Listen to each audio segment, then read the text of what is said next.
ایک غزوۃ الہند کے بارے میں کافی لوگوں نے معلوم کیا کہ یہ کیا ہے، اس کی حقیقت کیا ہے اور یہ کب معرض وجود میں آئے گا۔ تو اس سلسلے میں چند احادیث میں آپ کی خدمت میں ذکر کر دیتا ہوں۔ نسائی کی روایت ہے، 3173 نمبر حدیث پاک ہے۔ حضرت ابو ہریرہ رضی اللہ تعالی عنہ اس کے راوی ہیں۔ یہ کہتے ہیں کہ وعدنا رسول اللہ صلی اللہ علیہ وسلم غزوۃ الہند، نبی کریم صلی اللہ علیہ وسلم نے ہمیں غزوہ ہند کی خبر دی۔ فَإِنْ أَدْرَكْتُهَا أُنْفِقْ فِيهَا نَفْسِي وَمَالِي۔ حضرت ابو ہریرہ اپنا جذبہ بیان کرتے ہیں کہ پس اگر میں اس غزوے کو پالوں تو اس میں اپنی جان اور اپنے مال کو قربان کر دوں گا۔ فَإِنْ أُقْتَلْ كُنْتُ مِنْ أَفْضَلِ الشُّهَدَاءِ، پھر اگر میں قتل کر دیا جاؤں تو میں شہیدوں میں سے سب سے افضل ہوں گا۔ وَإِنْ أَرْجِعْ، اور اگر میں واپس آ گیا، فَأَنَا أَبُو هُرَيْرَةَ الْمُحَرَّرُ، تو میں ابو ہریرہ ہوں گا جو آزاد کیا ہوا ہوگا۔ لیکن اس کی حدیث کی اسناد کو ضعیف قرار دیا گیا ہے، تھوڑا سا راویوں میں تھوڑا سا کمی ہے، تو ضعیف روایت ہے، لیکن بہرحال خبر ہے، اس کو مقبول مانا جائے گا۔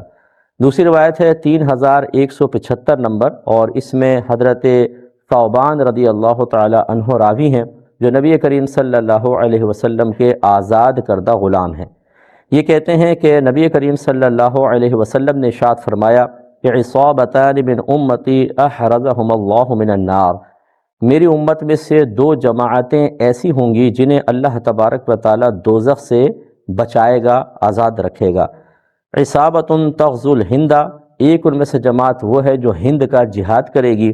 وعصابۃ تکون مع عیسیٰ بن مریم علیہ السلام، اور ایک جماعت ایسی ہوگی جو عیسیٰ بن مریم کے ساتھ ہوگی۔ اب یہ تو ہے، اس کا ثبوت حدیثوں میں موجود ہے۔ یہ کب ہوگا جہاد؟ یہ یاد رکھیں کہ یہ ابھی نہیں ہے، یہ قرب قیامت کے وقت ہوگا، جب عیسیٰ علیہ السلام کا نزول ہوگا، جب دجال ظاہر ہوگا، اس وقت کہیں جا کر یہ جو اس وقت جو حملے ہوں گے وہ غزوۃ الہند سے تعبیر کرتے ہیں۔ اس سے پہلے اگر کوئی ایسے معاملات ہوتے ہیں تو وہ نہیں ہیں جو حدیث میں آئے ہیں۔ چنانچہ یہ ابو عبداللہ نعیم بن حماد خزاعی، جو سن 228 سن ہجری میں فوت ہوئے ہیں، ایک بزرگ ہیں، انہوں نے کتاب لکھی ہے کتاب الفتن، اس میں حدیثیں جمع کی ہیں۔ اس میں دو حدیثیں اس کے وقت کے بارے میں نشاندہی کرتی ہیں۔ حدیث نمبر ہے 1202۔ نبی کریم صلی اللہ علیہ وسلم ارشاد فرماتے ہیں کہ یغزو قوم من امت الہند، میری امت میں سے ایک قوم ہند کا جہاد کرے گی، اس میں جنگ کرے گی۔ فیفتح اللہ علیہم، پھر اللہ تبارک و تعالیٰ ان پر انہیں فتح عطا فرمائے گا۔ حتی یأتوا بملوک الہند مغلولین فی السلاسل، یہاں تک کہ ہند کے جو اس وقت فرما روا ہوں گے، جو بڑے ہوں گے، جو بادشاہ وغیرہ ہوں گے، انہیں زنجیروں میں جکڑ دیا جائے گا۔ یغفر اللہ لہم ذنوبہم، اللہ تبارک و تعالیٰ ان حملہ کرنے والوں کے لیے، اس لشکر کے لیے ان کے گناہوں کی بخشش فرما دے گا۔ فینصرفون الی الشام، پھر یہ شام کی طرف پھر جائیں گے، متوجہ ہوں گے۔ فیجدون عیسیٰ بن مریم بالشام، پھر یہ عیسیٰ بن مریم کو شام میں پائیں گے۔ اس کا مطلب ہے کہ پہلے یہاں جہاد تمام ہوگا، اللہ فتح عطا فرمائے گا اور وہ سب مقید ہوں گے، اور پھر وہ شام کی طرف عیسیٰ بن مریم علیہ السلام کی طرف متوجہ ہو جائیں گے۔ اس کے ساتھ ہی دوسری حدیث ہے 1215، اور یہ موقوفاً روایت ہے، حضرت کعب رضی اللہ تعالیٰ عنہ بیان کرتے ہیں، یہ کہتے ہیں کہ یبعث ملک فی بیت المقدس جیشا الی الہند، بیت المقدس کا ایک بادشاہ ہند کی طرف ایک لشکر بھیجے گا۔ فیفتحها، تو وہ اس کو فتح کر لے گا، یعنی لشکر ہند کو فتح کرے گا۔ ویأخذ کنوزها، اور یہ اخذ کر لے گا، لے لے گا اس کے تمام خزانے۔ فیجعلہ حلیۃ لبیت المقدس، تو پھر یہ جو بادشاہ ہوگا یہ ان تمام زیوروں کو، یہ جو کنوز ہوں گے، خزانے، ان کو بیت المقدس کا زیور بنائے گا۔ فیقدم علیہ بملوک الہند مغلولین، اور پیش کیا جائے گا، پیش کریں گے یہ لشکر والے اس پر، بادشاہ پر، ہند کے جو اس ٹائم کے ملوک یا بادشاہ وغیرہ یا کوئی بھی فرما روا جو ہوں گے، انہیں بندھی ہوئی حالت میں۔ یقیم ذلک الجیش فی الہند، قائم رہے گا یہ لشکر ہند میں ہی، کہا کب تک؟ الی خروج الدجال، دجال کے نکلنے تک۔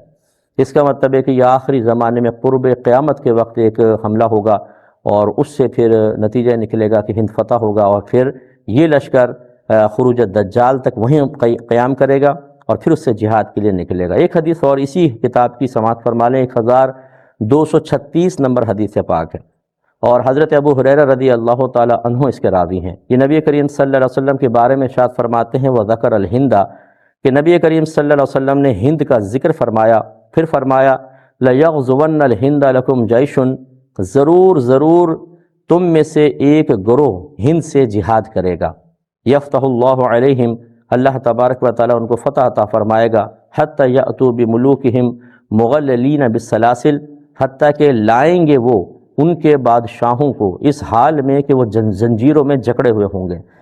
یغفر اللہ ذنوبہم، اللہ تبارک و تعالیٰ ان کی بخشش و مغفرت فرما دے گا، فینصرفون حین ینصرفون، بس جس وقت یہ پلٹنا چاہیں گے پلٹیں گے، فیجدون ابن مریم بالشام، پھر یہ پائیں گے ابن مریم کو شام میں، یعنی عیسیٰ علیہ السلام سے ملاقات ہوگی۔ اب حضرت ابو ہریرہ فرماتے ہیں کہ ان انا ادرکت تلک الغزوۃ، اگر میں پالوں اس غزوے کو، بعت کل طارف لی و طالد وغزوتها، تو میں اپنا نیا مال ہو یا پرانا سارا کا سارا بیچ دوں گا اور اس غزوے پہ شرکت کروں گا۔ فَإِذًا فتح اللہ علینا، پھر جب اللہ تبارک و تعالیٰ مجھے اس پر فتح عطا فرمائے گا، وانصرفنا فانا ابو ہریرۃ المحرر، تو میں پلٹوں گا، پس میں ابو ہریرہ ہوں گا جو آزاد کیا ہوا ہوگا، یعنی غازی بن کر میں واپس آؤں گا۔ اور فرماتے ہیں کہ یقدم الشام، پھر یہ اپنے بارے میں غائب کا صیغہ استعمال کرتے ہیں، ابو ہریرہ شام میں آئے گا، فیجد فیہا عیسیٰ بن مریم، پھر یہ پائے گا اس میں عیسیٰ بن مریم کو۔ اور پھر آخر میں محبت رسول کی بات انہوں نے بیان فرمائی کہ فلا احرصن ان ادنو منہ، تو میں ہرگز اس بات پر حریص نہیں ہوں گا کہ عیسیٰ علیہ السلام مجھے اپنا قرب عطا فرمائیں۔ فاخبرہ انی قد صحبتک یا رسول اللہ، پس میں ان کو خبر دوں گا کہ میں اے رسول اللہ، یا رسول اللہ صلی اللہ علیہ وسلم، میں آپ کی صحبت اختیار کر چکا ہوں، میں ان کو خبر دوں گا۔ تو کہتے ہیں کہ فتبسم رسول اللہ صلی اللہ علیہ وسلم وضحک، تو سرکار صلی اللہ علیہ وسلم مسکرا دیے، بلکہ آپ نے دھک فرمایا، ہنس دیے سرکار بہت زیادہ۔ تو اس روایت سے معلوم ہوا کہ یہ قرب قیامت کے وقت جہاد ہوگا، اور اس میں مسلمانوں کو اللہ تعالیٰ فتح عطا فرمائے گا۔ اور جیسے کہ ہماری صحیح حدیثوں میں موجود ہے کہ نبی کریم صلی اللہ علیہ وسلم نے یہ خبر دی ہے کہ ایک وقت ایسا آئے گا کہ روئے زمین پر صرف مسلمان ہی مسلمان ہوں گے۔ یہ مسلمانوں کا حقیقی عروج کا زمانہ ہوگا کہ جس میں دنیا اسلام چھا جائے گی اور کوئی بھی غیر مسلم باقی نہیں رہے گا۔ پھر عیسیٰ علیہ السلام پردہ فرمائیں گے، امام مہدی رضی اللہ تعالی عنہ پردہ فرمائیں گے، اور پھر کچھ عرصے بعد بگاڑ پیدا ہوگا۔